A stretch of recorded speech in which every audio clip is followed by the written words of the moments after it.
Global happenings today. We communicate, we analyze global news. Stay tuned.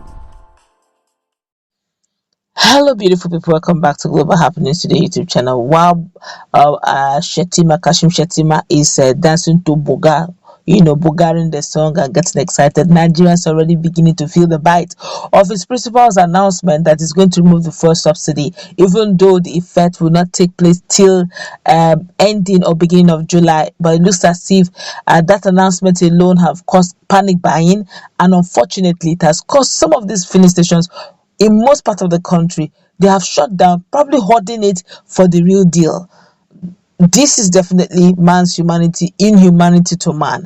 But while that is going on, Labour Party, many Nigerians, of course, NNPC and the rest have also reacted to this.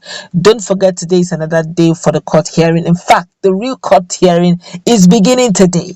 But now, we do not know. I believe in miracle. I don't know whom the Lord will use for this miracle in this whole judicial process. Many Nigerians feel like it's overdone, dusted. He has been sworn in. There is no way we're going to get fair and just hearing, but that time will tell. But before we go to the newspaper, because of course Peter Obi also have responded to a lot of things, we're going to give you a heartfelt reaction he made, and of course Labour Party has also reacted to this fuel subsidy. But before we go to newspaper, kindly subscribe to our channel by clicking on the red subscribe button beside it. You set by notification icon. Please go ahead, click on it to get notified so as to update our channel on YouTube. Let's start with what Labour Party is saying. Then we'll go to what Peter Obi is saying. The Labour Party has said with the inauguration of Bola Tinubu and Kashim Shetima as president and vice president, the country was returning to 2015 era. The party said with Tinubu's inaugural speech, it was obvious that the ruling party was bent on dragging Nigeria back to the route of underdevelopment. The Labour Party National Publicity Secretary Obi Oraifo, in a statement, said the declaration by Tinubu that he won the election fairly was a slap on the faces of millions of Nigerians. The Labour Party is disappointed with the inaugural speech made by President Bola Ahmed Tinubu, which clearly exposed the shallowness and policy incongruity that his administration, while it lasts, is hoping to bequeath Nigerians. But today, Nigerians were agazed with the boldness and glee with which Tinubu declared this election as fair. We consider this audacity as a slap on the faces of many Nigerians, or millions of Nigerians who voted their conscience but were robbed by a collective power of state institutions and brought brigadary unleashed on them. What was witnessed was the celebration of lies and deceit that explains why the streets are like graveyards with no pomp or pageantry usually associated with a major feat like what we heard today. Again, Labour Party, while campaigning, told Nigerians that if given the privilege to preside, we will, among other things, change our economy from consumption to production, and we provided tangible ways we can achieve that policy. Well, that's another thing. When Bola Ahmed Tinubu says he's going to remove subsidy, where is he channeling the money that is meant for subsidy removal? Where's he going to take the money to? I hope it's not going to it as well. And to make matters interesting also, if you're removing subsidy, what are the cushioning effects you're keeping for Nigeria? So they will not begin to scream and shout, we don't want this type of change. Let's find out really what Peter Obi's got to. With an emotional heart, Peter Obi went ahead and told Nigerians to one of his social media handles. He said, look, for all Nigerians, this is a time for deep reflection. It is also a time to re-examine our assumptions. Even as we reaffirm our hopes, let us calmly review our aspirations in order to recalibrate our expectations and pin down the causes of our missed opportunities and disappointment. We stand at that critical moment in time when, as a people, we must collectively come to grips with the reality of our injured destiny, as well as the reasons for that injury. It is for us to reassess our plight as a young democracy and identify clear pathways to a better and greater future for us all. As we await the verdict of the election tribunal, I urge all Nigerians to use this opportunity to renew their commitment to the Nigerian ideal. That ideal remains noble and worth every sacrifice we can make. Nigeria remains our only patrimony, and it is a patrimony we must protect rather than violate. We have no other nation but this, so let us remain committed to rescuing and rebuilding it. The judiciary is part of the democratic enterprise and a critical governance tool for determining the propriety of the decisions and actions of every citizen and every institution of state.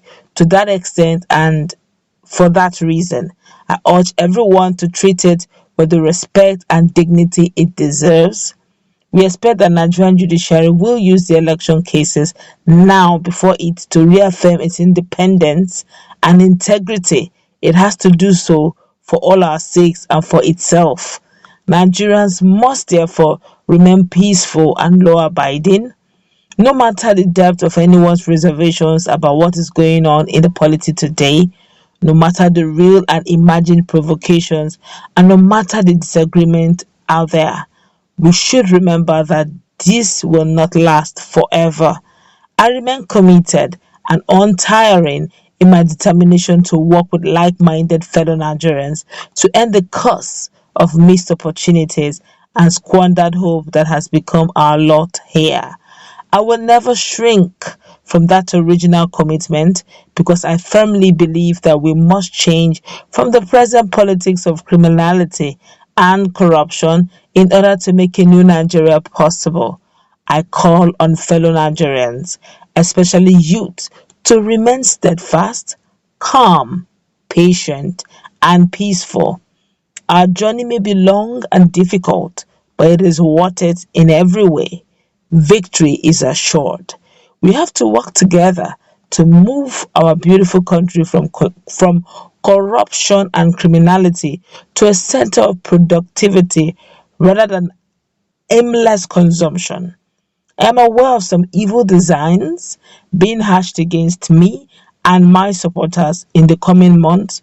Efforts will be made to dent my image. Campaigns of calumny are being perfected to defame my character and diminish my hard-earned integrity. These schemes will aim at degrading our support base and confusing the public, but no evil campaign will alter the substance of my character, nor diminish my patriotic commitment to a better Nigeria. It is about the future of our youth. It is about ending the years of locusts. In all of this, I thank Nigerians, our great party, Labour Party LP, and the media, the latter as the fourth estate of the rhyme has remained a trusted ally. Wow. He continued by saying, this estate must continue to guard our people on the immense promise of a future in a new Nigeria. God bless Nigeria and protect the troops keeping us safe in this season of vaulting insecurity. Long live the Federal Republic of Nigeria. P.O. Peter Obi. God bless also Peter Obi. I still believe in miracles. I don't know how God will do it, but in his write-up, he literally is telling judiciary, you are a third arm. You are not an appendage of the executive. You are not a weapon in the hands of the executive arm. You are also an arm of the governance.